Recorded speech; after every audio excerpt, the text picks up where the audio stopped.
chapter, Individual Behavior, in which we are discussing about motivation. In today's session, we will study yet another theories of motivation. So first of all, let us see which all theories we have done till now. The first one was Maslow's hierarchy of needs. The second theory that we did was theory X and theory Y. The third theory that we did was two-factor theory, and the fourth one, McClelland's theory of needs. Then we talked about ERG or the ERG theory of motivation by Alderfer, and we talked about the goal-setting theory of motivation. Then we talked about the self-efficacy theory and the reinforcement theory. Now today we will be talking about the expectancy theory and equity theory. So first let us see what is the expectance theory.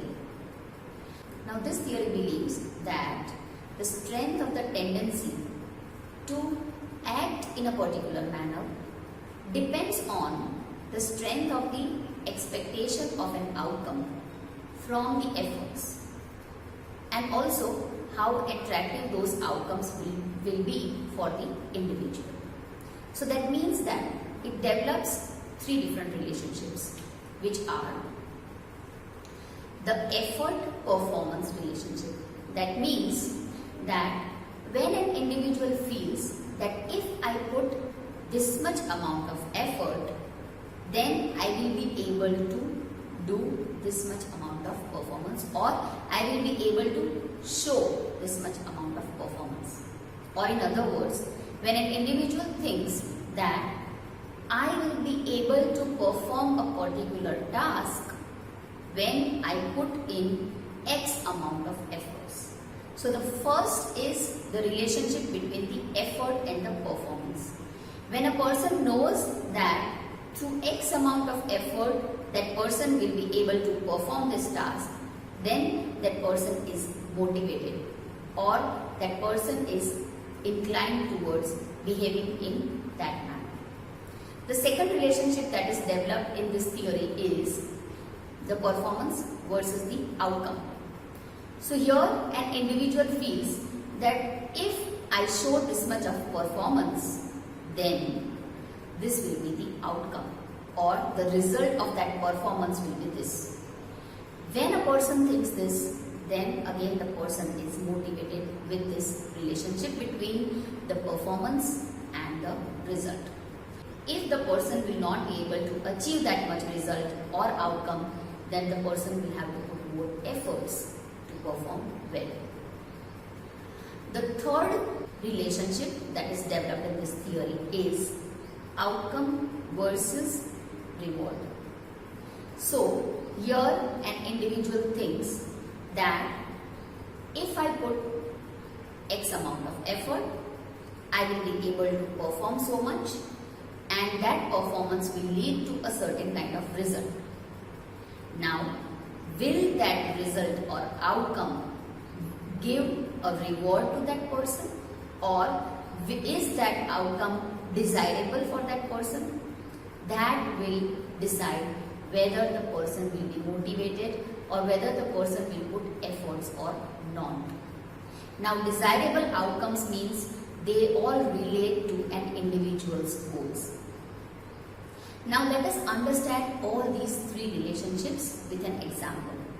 Suppose a salesperson thinks that if I target 100 people every month, then I will be able to convert 10 sales. That is the effort-performance relationship. So in order to get 10 sales, that person will target 100 people or meet 100 new people every month. Now the second relationship that person will have will be, if I get 10 sales, then maybe then I will get an incentive of X amount.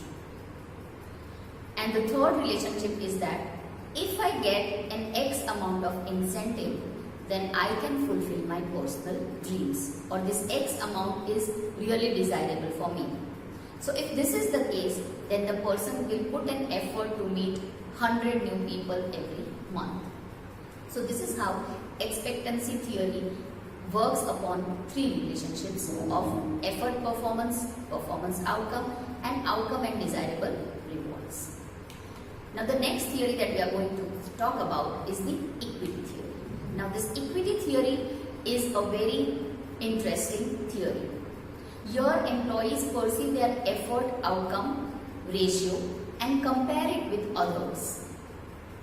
Now here employees are motivated to work if there is an equity in the organization. If there is no equity, then they are demotivated. Now what is the meaning of equity? So if a certain amount of benefits are given to everyone around which are similar to individuals, then they are motivated. But if injustice is done to them, then they will be not motivated. So the equity theory believes that individuals compare themselves in four different manners. The first comparison is the self-inside comparison.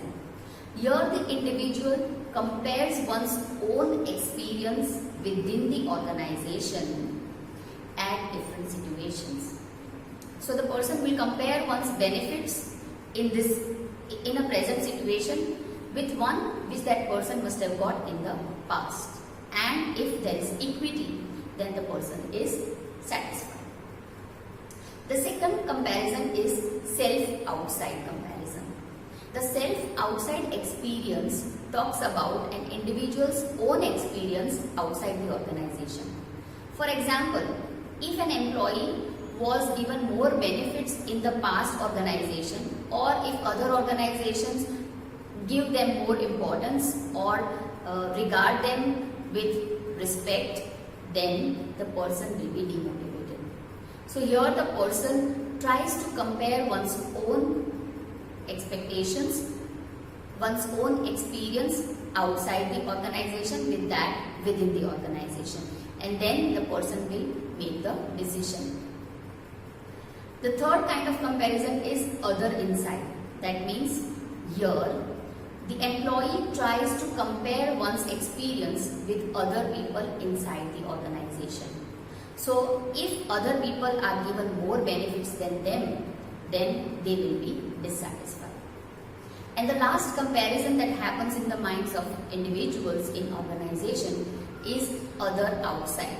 That means here the individual or the employee compares other people in similar kind of organizations with same qualifications and experiences, and here they will weigh the benefits that they get. If other people in other organizations gets more benefits, then the person tends to get demotivated and tries to leave the organization. Now these kinds of comparison will decide whether the person will remain committed to the organization or not. Whenever there is equity in an organization, it leads to loyalty towards work and towards the organization. So it is very important that there is equity maintained in the organization so that employees do not have any kind of questions in their mind which may lead to demotivation. Thus the equity theory says that the motivation does not only depend on the absolute rewards, but most of the time it depends on the relative rewards. So if everyone is treated in the same manner, then everyone is motivated. So I hope you have understood these theories of motivation.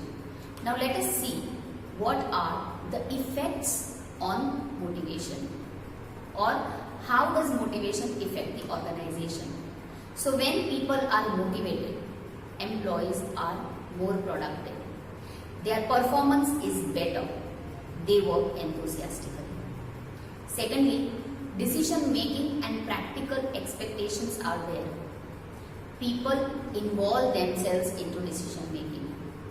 Whenever employees does some task, they feel responsible and they will make their own decisions.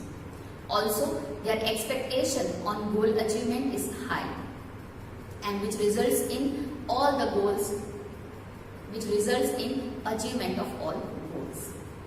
The third aspect, that is The third aspect is the job description, the work environment and the flexibility. Now the job description or the kind of job that a person does also affects motivation. When a person gets a job which is in alignment with one's own skills, likings, capabilities, then the person is highly motivated. Work environment is also very important. When there is friendliness in the environment, then people are highly motivated. Also, employees always look for flexibility. People do not like in systems which are rigid. People always look for flexibility and they are highly motivated when flexibility is given to them. And lastly, because of motivation, the company culture becomes great. And it is also the other way around. If the company culture is good, people are highly motivated. So these are the effects of motivation. By applying the combinations of the theories which are best for one's organization, one can have highly motivated employees in the organization and induce high performance in the organization. This will lead to goal achievements of all organizations. This will lead to goal achievements.